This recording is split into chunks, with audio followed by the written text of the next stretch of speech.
Live from downtown Bakersfield, 23 ABC News starts now. A deep divide during President Trump's State of the Union address. How this comes ahead of the likely end to the Senate impeachment trial. And police need your help to find the person responsible for a deadly stabbing outside a smoke shop in Oildale. Good morning and thanks for joining us for 23 ABC News at 6 a.m. I'm Danielle Kernkamp. I'm Mike Hart. Glad you're here. Let's bring in CHP Officer Robert Rodriguez. Get our first look at traffic at this hour. Robert. Hey, Mike. Thank you very much. Good morning, everyone. Here on this Wednesday, still a very nice commute for you if you're getting ready to head out and about right now. It looks like local roadways and freeways, again, flowing nice and smooth. And right now, again, no crashes to report here through Bakersfield.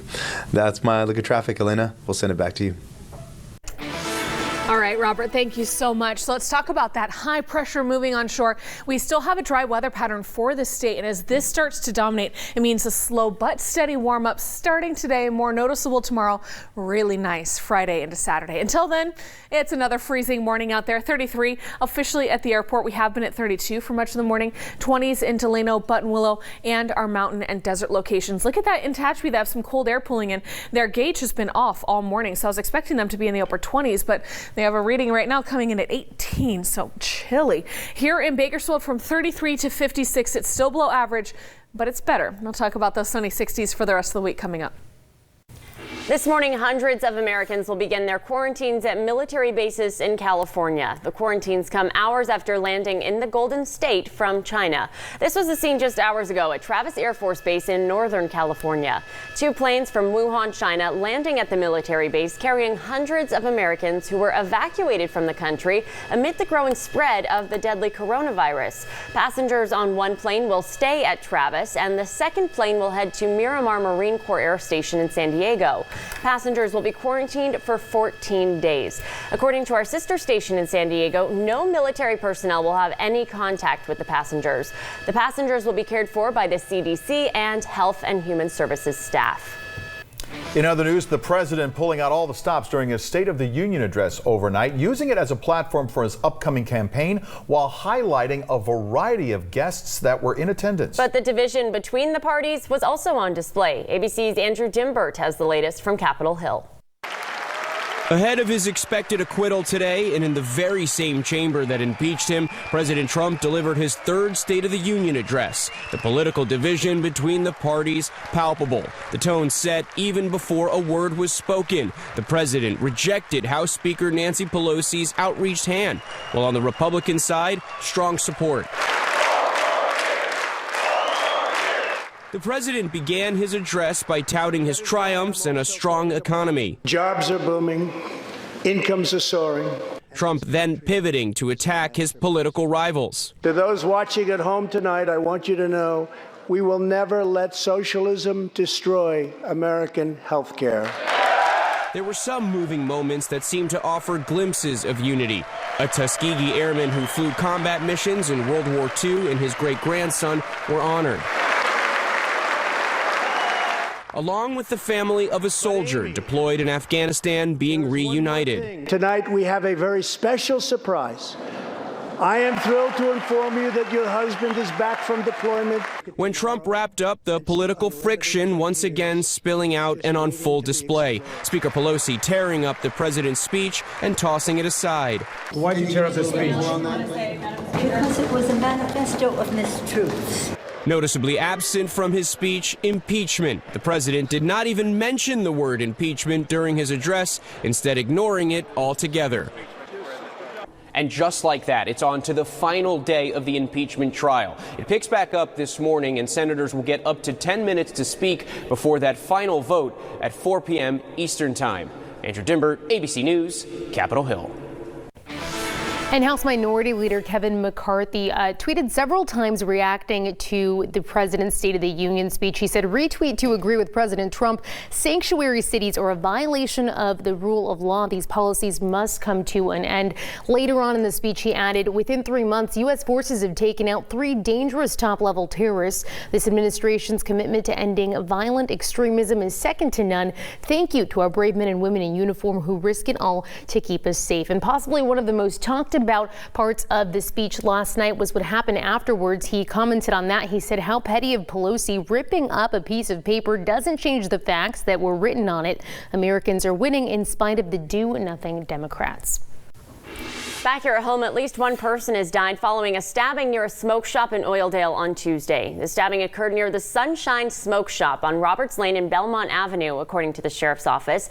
The department said a man was found dead at the scene. No information has been provided regarding a suspect. If you know anything about this incident, call KCSO at 861-3110.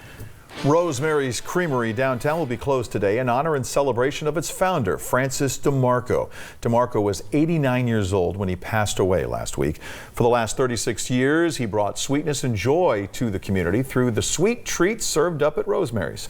The shop, named after DeMarco's wife of more than 60 years, was opened in 1984.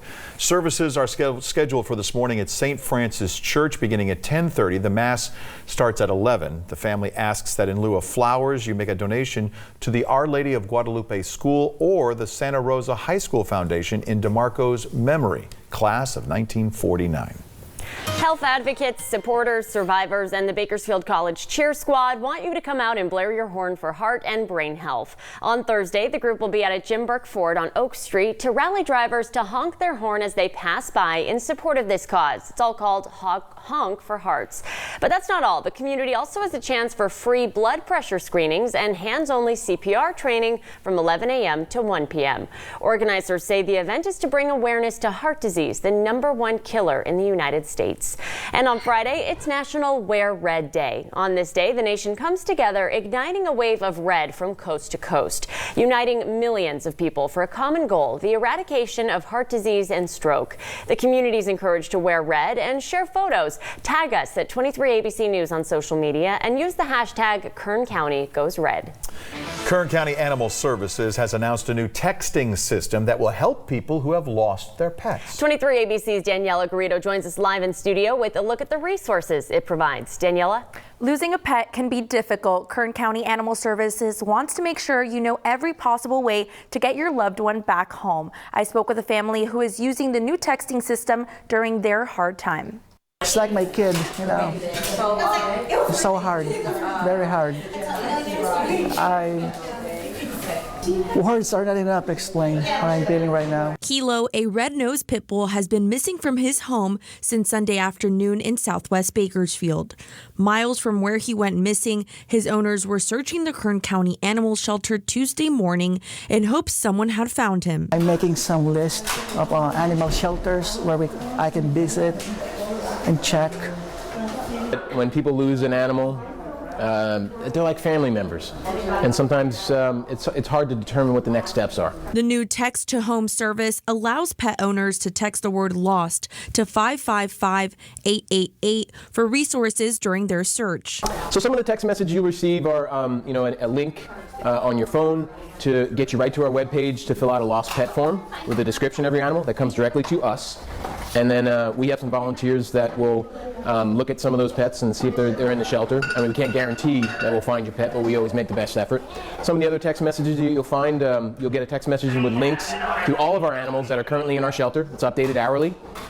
You'll get links to other shelters in the area that have those lost pets on their website, City of Bakersfield and the SPCA. The program is funded by an innovation grant from the Petco Foundation in Sacramento and has minimal cost to the Kern County Animal Services Department. About 5,000 pets were adopted last year. Another probably 1,500 or so that were returned to the field, stray feral cats, and probably another 2,500 that were picked up by rescue organizations in the area. So a lot of animals leaving here, not with their former owners, which is it's a problem. And that's what this program is hopefully going to fix. For more information on the new texting service and how you can help find your pet or your neighbor's pet, visit our website, turnto23.com. Live in studio, I'm Daniela Garrido, 23 ABC News, connecting you. Daniela, thanks. A popular reggae group out of Southern California will be making a pit stop in Bakersfield this week. The group Iration kicks off its Heat Seekers Winter Tour. It's kind of appropriate, right? They'll be at the Fox tomorrow night. One of the band members announced in a statement, quote, "We're back. We've had some time to rest up, soak in the sun. Now we're ready to get back on the road." Tickets still available at the box office. The doors open at 6:30. The show starts at 7.